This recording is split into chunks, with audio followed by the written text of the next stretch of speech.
আসসালামু আলাইকুম প্রিয় দর্শক, আমার সামনে দেখতে পাচ্ছেন দুইটা রাইস কুকার আসছে রিপেয়ারের জন্য। দুইটা রাইস কুকারে একই প্রবলেম এবং দুইটা রাইস কুকারের ভিতরেই দেখবেন হাঁড়ি দেওয়া আছে। তারপরে এই প্রবলেমটা হচ্ছে সুইচ চাপ দিলে সুইচটি বসতেছে না। তো এই ছোট রাইস কুকারের কয়েলটাও কিন্তু ছোট, এবং কয়েল ছোট হোক আর বড় হোক, মাঝখানের এই ম্যাগনেটটা একই মাপের থাকে। তো আমি আপনাদের দেখিয়ে দিচ্ছি, দেখেন এটি হলো 1000 ওয়াটের কয়েল।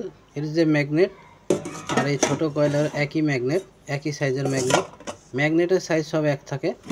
আপনাদের ইনকোয়ারির জন্য বলে দিলাম। যারা নতুন টেকনিশিয়ান ভাই আছেন ভিডিওটা ধৈর্য সহকারে দেখবেন। এই সুইচটা চাপ দিলে থাকতেছে না, উপরে উঠে যাচ্ছে, সুইচটির সাথে সাথে উঠে যাচ্ছে।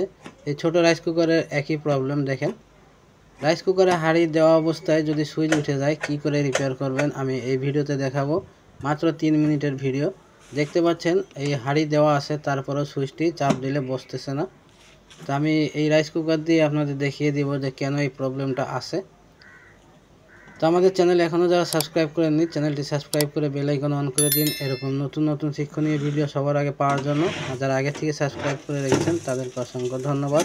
মাত্র 4 মিনিটের এই ভিডিও দেখলে আপনারা বুঝতে পারবেন যে কেন সুইচ বসে না। তো এইটি রিপেয়ার করার জন্য প্রথমে রাইস কুকারের তলাটি খুলে নিতে হবে। দেখতে পাচ্ছেন অনেক পুরাতন রাইস কুকার, এখানে কোনো বাড়তি কোনো তার নেই, শুধু যে তারগুলো কাজে লাগে শুধু সেই তারটুকুই আছে। এখন আমি দেখাবো আপনাদের যে সুইচ কেন বসে না। এই সুইচের সাথে হ্যান্ডেল এবং হ্যান্ডেলের সাথে যে ম্যাগনেটের কানেকশানটি আছে, দেখতে পাচ্ছেন এই যে ম্যাগনেট, আমি চাপ দিয়েছি এখন লেগে গেছে।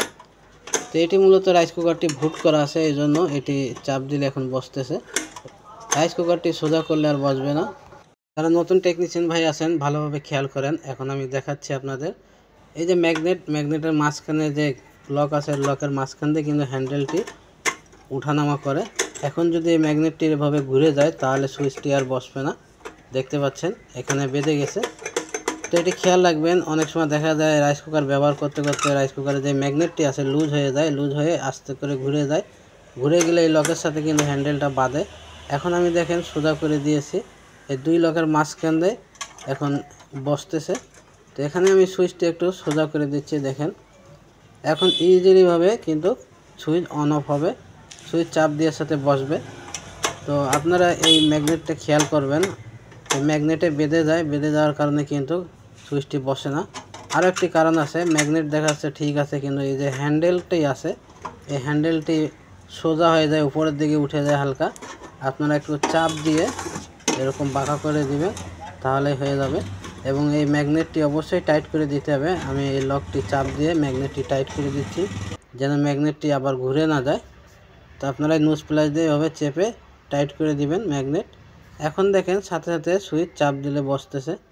তো আমি এই রাইস কুকারটি সোজা করেও দেখাবো আপনাদের যে এই প্রবলেমটি ঠিক হয়েছে কিনা।